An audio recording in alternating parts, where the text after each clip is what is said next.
Today, we are diving deep into an ancient and, frankly, intense legend. It's the story of a warrior sage, a figure whose entire life revolves around a timeless question about power, justice, and the very balance of the world. And this, right here, is the big question.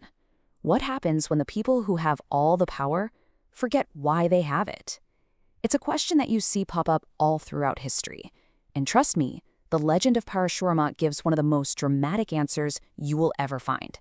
So keep this question in mind, because it's the lens for this whole epic story. So, to even begin to answer that question, we have to set the stage. We need to understand the world that was practically begging for a hero, a world that was teetering on the very edge of chaos, all because the protectors had become the predators. The problem, it all started with the Kshatriyas, the warrior and ruling class. Now, their whole job was to be the guardians of society. But according to the texts, their strength curdled into arrogance. They started using their incredible power not to protect people, but to oppress them. Everyone from holy sages to just regular folks. The whole system was starting to crack. Now, to really get what's at stake here, we have to talk about a huge concept: Dharma. The easiest way to think of it is like the cosmic law that holds everything together. It's righteousness, it's duty, it's the moral fabric of the universe. So the kings weren't just being bad guys. They were actively tearing at this fabric, threatening to plunge the entire world into total chaos. And this really just hits the nail on the head. This is the core lesson from this part of the story. Power, when you detach it from a righteous purpose, from Dharma, it doesn't just sit there. It becomes a force of pure destruction. And that is the crisis that kicks this entire story into motion.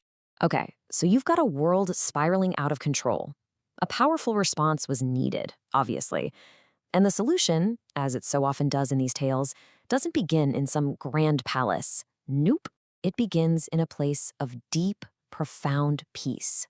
And wow, talk about a contrast. Far, far away from all the pride and wealth of the kings, we find sage Jamadagni and Renuka. Their power wasn't in armies or in gold, it was in their spirituality, in truth, and in living a simple life. And it's this environment that's about to forge the world's answer to tyranny. And here he is, their son, Parashurāma. You can see right away, his destiny is set from the moment he's born. I mean, he's not just some guy, he's an incarnation of Lord Vishnu, the preserver of the universe. He goes on to master sacred knowledge, and then he gets a divine gift from Lord Shiva himself, the Parashu, a legendary axe. You can see he is literally being forged for a purpose. All right, so the pieces are on the board, right? We have the problem, these arrogant kings, and we have the solution, the divinely prepared warrior sage. Now, we get the spark that's going to light the whole thing on fire, the moment these two worlds collide.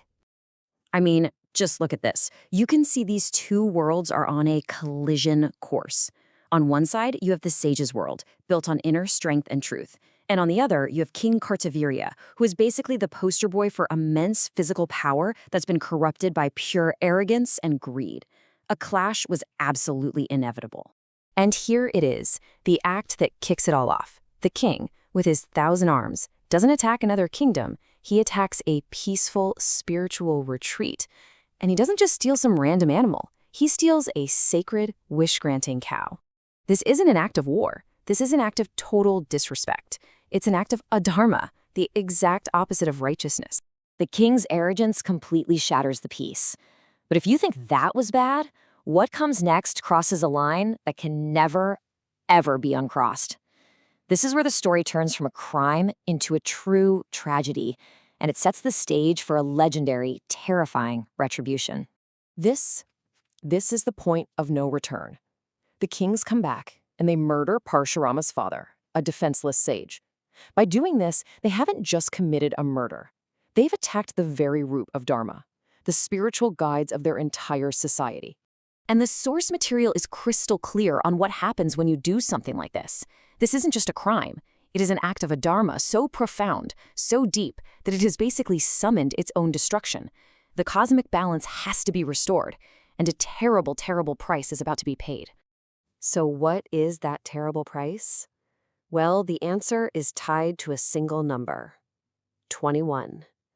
It's a number that represents the sheer depth of a son's grief and the unbelievable scale of his righteous, world-changing fury.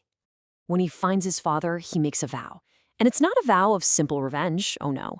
This is a vow of cosmic restoration.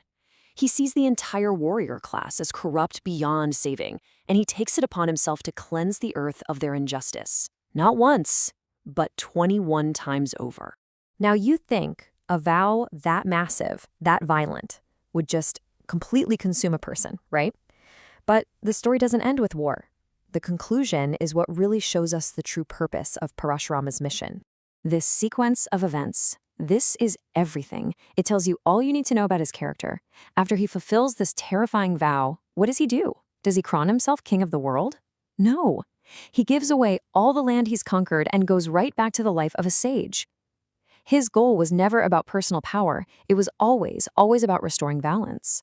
And this moment, maybe one of the most profound in the whole story, shows his incredible humility.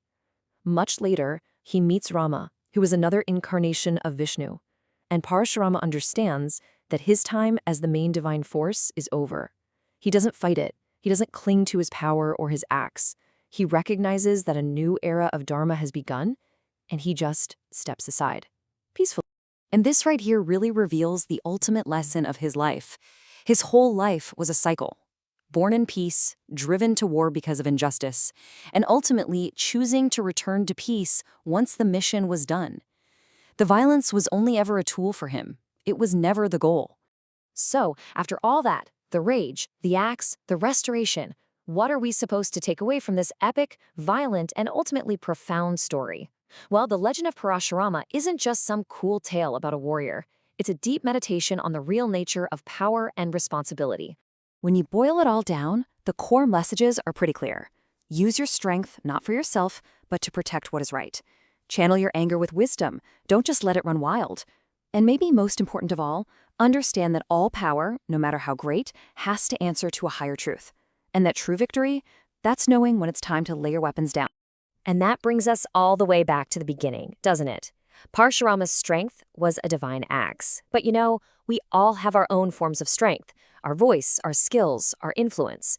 So the final question this incredible story leaves for us is a personal one. In our own lives, with our own strengths, how are we using them to uphold Dharma, to protect what is right?